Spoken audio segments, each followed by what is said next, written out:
Hey, what's up, everybody? It's Charles Sabanz. I want to welcome you guys to another episode of the DREAMERSPRO Show. We'll cover everything from sports, hot topics, classic debates, entertainment, when we give you guys a fresh perspective on things. And I was sitting today, we got a hell of a show that I think a lot of you guys are going to enjoy. But before we get into it, we're trying to hit our goal of 200,000 subs by the end of this month. We really appreciate it if you guys help us hit that goal. Obviously, if you enjoy the content. Let me get into this topic here. So I came across a pretty interesting story that was featuring some comments that Tim Legler just recently made.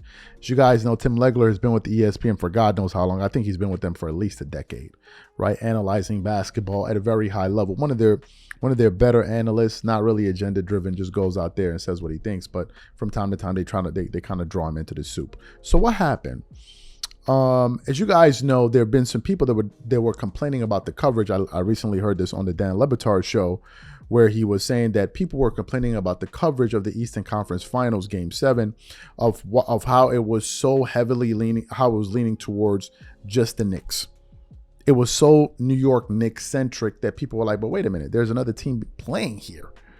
Why aren't we talking about the other team? And people were upset about that, right? And as I was listening to Tim Legler, it turns out there's just some truth, because essentially what Tim Legler said in this soundbite that we want to play for you guys isn't a long one, only about 30, 40 seconds or so. Tim Legler was essentially saying that, look, there are times when I want to talk about certain teams that I feel are exciting, that people can learn something about in terms of the product of the NBA, where it would just fall on deaf ears at ESPN, where people essentially wouldn't want to hear it because they weren't a quote unquote sexy team. And I think, and he also then goes in to say that he's been a part of meetings where they would basically shoot down that idea in the ESPN meetings. We're like, no, we're not going to talk about this team that you think is good, a good basketball team. We're going to talk about what we believe brings the attention. And I think that might have been a slip up, because you don't really want to reveal that to the public. So those are the comments we want to get into. But before we get into what he had to say, this video is brought to you by our sponsor, Prize Picks, which is the largest daily fantasy sports platform in North America. Prize Picks is really simple. Instead of just selecting a team, you just select two or more players, pick more or less their projected stats, and then you place your entry. For example, this week, I'm selecting two entries. Stephen Curry for more than 25 points, and then I got Anthony Davis for more than 2 blocks, and Damian Lillard for more than 4 3-pointers made. Prize Picks is also the only daily sports platform with an injury insurance policy. So for example, if you have a player who gets injured in the first half and doesn't return to the second half, that player gets automatically rebooted. What I also love about Prize Picks is that it offers weekly promotions like Taco Tuesdays. Each Tuesday, Prize Picks discounts select player projections up to 25% to provide even more value. So go to prizepicks.com/CLNS and use code CLNS for a first deposit match of up to $100. That's go to prizepicks.com/CLNS, use code CLNS for a first deposit match of up to $100. And remember, whenever you support this sponsor, you're supporting this channel. Thank you. So what we want to do is want to play exactly what Tim Legler had to say here, and then want to come back and react to this comment. Take a listen to what Tim Legler had to say there. And I wish I had video of all the meetings I've been in this year at ESPN when I wanted to talk more about the Indiana Pacers, particularly after they got Siakam. And it's just not sexy enough, you know? So it's like, we kind of didn't talk about it. And I'm going, man, I watch this team every night and I'm going, gosh, that's fun. Number one, fun style to play in. I envy these guys for being able to play in a system like this, but just how hard it is to guard, how hard it is to prepare when they have this many guys that can make shots and they don't waste one dribble. There's not one wasted dribble on the part of the Indiana Pacers over half court. So you heard what Tim Legler had to say to Ryan Russillo there, right? Let me get into what he had to say. Let's analyze his comments. First of all, do I believe that there's truth to this? Well, 100%. And the evidence is based in what you can, to prove it, the evidence is there. You can just go look at what they talk about predominantly.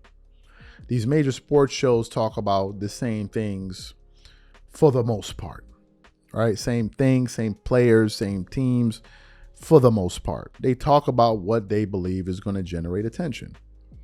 And they'll talk about anything. Even now they talk about Bronny James all day long because there seems to be an interest in that. At one point, they were talking about Deion Sanders because there was an interest in that. Then at one point, they were talking about Angel Reese because there was an interest in that. At one point, they were talking about Caitlin Clark because there was an interest in that. It's just what these big sports platforms do because they have sponsors, they have to get their views, they have to sell these ads, and so on and so forth. It comes as no big surprise. Now, for those people complaining, well, why can't it be different? Because that's just the way it is. And that's why you have to be happy with the advent of social media and platforms like YouTube, Rumble, wherever, where you can go out there, create your own platform, and talk about things that you want to talk about. There are people that talk about the New Orleans Pelicans. There are people that talk about the Clippers. There are people that talk about the Lakers. There are people that talk about the Miami Heat. All of this information is online. Now, I can understand people saying, but I want these big sports shows to talk about other teams. They're not going to do it because they're going to talk about the bigger markets and the bigger stars. It just is what it is. And it's not going to change. Ever. Ever, ever, never, ever, ever, never. They're going to talk about what they believe that their audience wants to listen to. Now, we also put agendas in the title of the show, and I want to address that part because there's an aspect of this where there's also a method of them driving home agendas. If you say something long enough, then a lot of people will start to believe it. And ESPN is notorious for doing this.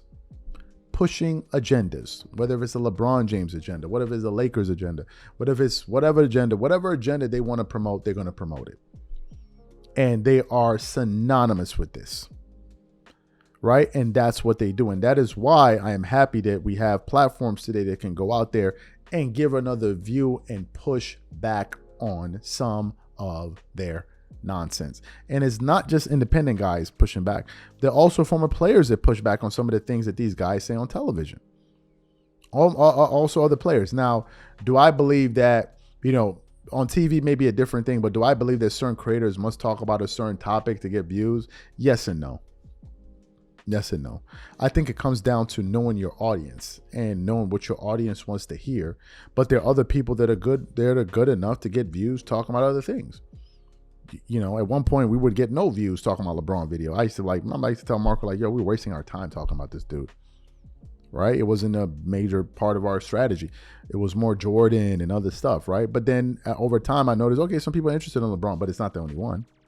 Now, don't let LeBron fans tell you that because they'll tell you that, oh, it's all LeBron content. I'm like, all right, whatever. Then they see you get a video, 100,000 views, 65,000 views on another video. The last video we produced that got the most views in the last 2 or 3 days is a Jordan video. You never see them, you need Jordan for views. No, they don't do that because they want to believe that. And there's a lot of it has to do with what they see on TV, right? But hey, it is what it is. I don't see any of this changing. Personally, I don't see it changing because it is what it is. And these are business corporations, right? They're in this to make money. They're in it to make money. Now, what kills me is how some people then don't apply these same rules to the same standard that they hold creators to the bigger companies. You have people come to your channel. You're just doing this to get views. Or you're doing that to get views. I'm like, what do you think they're doing it for? Matter of fact, why do you go to work? Why do you have a job? Isn't it to make money? So if your job is to make money, you agree that guys on television, their job is to make money. They're trying to make money. Why would you be asking me if I'm trying to make money? I'm lost. You get up and go to work to do what? To make money, right? But then you're asking me if I'm doing what I'm doing, all of this. Am I doing it for free? Did I ever tell you guys it's a charity show? No. All of the people that may disagree with us as a platform, they do it. What do you think they're doing it? Do you think they're not monetizing their videos? Get a grip. Grow the hell up. So listen, these are my thoughts on this topic. Whatever you guys think, please leave your thoughts and comments in the comment section. We catch you guys on the next show. Peace.